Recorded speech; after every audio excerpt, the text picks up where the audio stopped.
Thank you. Please be seated. Our second Chief Chat presenter is the founder and president of the PulsePoint Foundation, a nonprofit corporation based in the San Francisco Bay Area.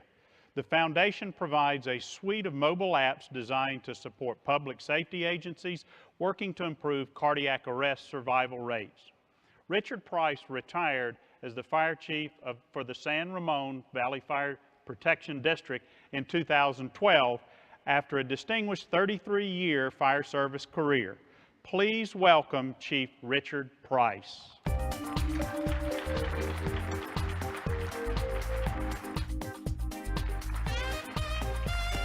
Good morning. Well, the chiefs in charge have asked me to spend a few minutes with you today talking about technology that's going to impact the fire service of the future, disruptive technologies. So as you read that definition, I want you to think about those two words, industry and economy. So fire service can be disrupted in two ways. So our industry can be disrupted by something that comes along and provides fire and EMS protection in a new and innovative way that disrupts how we traditionally provide those functions. And also the economy of our cities. So if something comes along that changes our tax base, changes our property values, that also will disrupt our community's ability to fund our operations. So if you think about Amazon affecting retail. They say that possibly 1 in 5 malls will close in the next 5 years. So for those of us that have large malls, that kind of retail impact could make a big difference. And if you affected our property values, maybe autonomous vehicles somehow create no traffic. Traffic patterns change completely. And they can live a little bit further away. Things that could impact property values are an example of disruptive technologies as well. That was a friendly description. This is a more ominous description. So a technology that completely displaces an existing business. So, you think about what could displace a vital government function. A storied profession, that 5-year-olds, aspire to become. An astronaut. I know you guys were thinking firefighter. But when you're 5 years old, right, a firefighter, an astronaut, it's a tough call. When you're older, you realize we made the right call.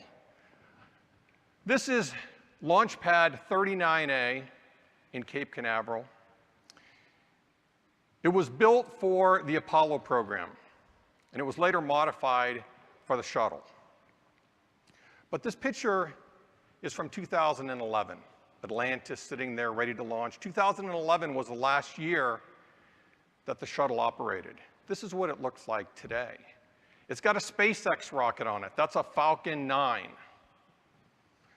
So SpaceX now has a 20-year exclusive lease on that launch pad. And SpaceX in many ways is replacing the function of NASA. SpaceX rockets take up our spy satellites. They take up our cargo to the space station. They launch a lot of commercial satellites. And if you think about SpaceX, less than 10 years ago, they had not launched a successful rocket. Just 10 years ago. Just 10 years ago, iPhone is 1 month old. App Store doesn't exist. That's a lot of change to a government operation in just 10 years. So who is our SpaceX? Who could come along and radically change the way fire and EMS is delivered? Just out of curiosity, who here has heard of Sidewalk Labs? Can you just put your hand up if you've heard of Sidewalk Labs? I don't see a single hand. They're based in New York. Okay, so that's an awkward example, But let me tell you about Sidewalk Labs. Because you think they must be small. They must not have very many employees. Maybe they're a startup.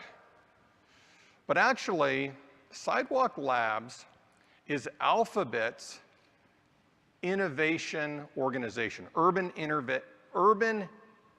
innovation organization. Alphabet is the new name for Google. This is a Google company. So Alphabet has 72,000 employees. They made $90 billion last year. They have a $600 billion market cap, Apple kind of money. So what's their mission? Are they in our space? So their mission is to reimagine cities. So I think any company with those kind of resources that's reimagining cities is something that we should be paying attention to. And Sidewalk Labs is just one example. In my short amount of time that I have, I picked just a couple of examples. So I'm not picking on Sidewalk Labs, but this is what their job is. And how are they doing it? They're obviously not out talking to the fire chiefs because nobody has heard of them. They're not interested in incremental changes. So what they're doing is they're going to build their own city. Not a little city, cities of hundreds of thousands. And they're going to reimagine everything. How garbage collection is done, how self-driving cars are going to operate on the streets, fire and EMS services. And the reason they're doing it this way is there's no labor contracts in place, there's no procurement issues, elected officials. This is like Disneyland. They're coming in and building the city, and they'll work things out, and then those things will start to impact our cities, I believe. So how do they think about providing maybe EMS response? Maybe this is their Medic 1 en route. Something totally different. So they've got jetpack firefighters, and maybe the ambulances are self-driving vehicles that meet the crew at the scene 10 or 15 minutes later. These are not on the show floor today. I just made this up. I'm just trying to give you an idea that when they look at these problems, when they think about how to do all these things, they're going to look at it from a totally different lens than how we look at things. A lot of times, we're very good consumers of technology, but we don't think about technology consuming us. And as we look at all the technologies, we're looking at how we can bring them into our organization instead of how they're really going to disrupt our organization. So it's a way that we need to be thinking about technologies. So there's all kinds of technologies coming our way. So here's a confusing slide on purpose just to show there's Internet of Things, and there's 5G cellular, and there's drones, and there's all kinds of technologies that are going to be disruptive to the fire service. So we think about those things and we say, I'm just going to use those things. Well, we're not just going to use them. They're going to change the economies of our city and how service can be delivered. So I'm just going to pick one today to give you sort of a perspective on how to look at these technologies. So fully autonomous vehicles, vehicles that don't need a driver, they're on the horizon. These vehicles are on many of our city streets today. And when you look at self-driving vehicles, you think, well, that's really going to impact drivers, right? If I'm a driver, if I'm a taxi driver, a bus driver, a truck driver, these are going to impact me. When these hit the market, it's expected that they'll eliminate 25,000 jobs a month, 300,000 jobs each year. We have about 4 million driver jobs in the country. But I don't want you to look at technologies like this as simple as that. They're going to go a lot deeper than that. Self-driving vehicles, for example, do not get in accidents. I mean, we've had millions of miles now driving these vehicles, and we've seen very few accidents. The most common accident self-driving cars get in is they get rear-ended by a human driver. By far the most common accident. And there's been some high-profile accidents related to self-driving cars, a few. Probably the most famous one is the Tesla that killed the driver, or the occupant. Now, what happened with that, I think, is very, very interesting to look at. We know that in our business, when we have a fatality, or we have a serious injury, or a near miss, We take that seriously. We fully investigate it. We figure out ways to make sure that it doesn't happen again, and we communicate it widely. We green sheet it. We firefighter close call it. We send it to Chief Gelfetter. We try to get the word out as wide as we can. But it's hard. It's hard to get everybody that knowledge. What happened with that Tesla when it got in an accident, they did the same thing. They investigated it. They figured out how to make it not happen again. And then overnight, they pushed a software update, just like you get to your phone.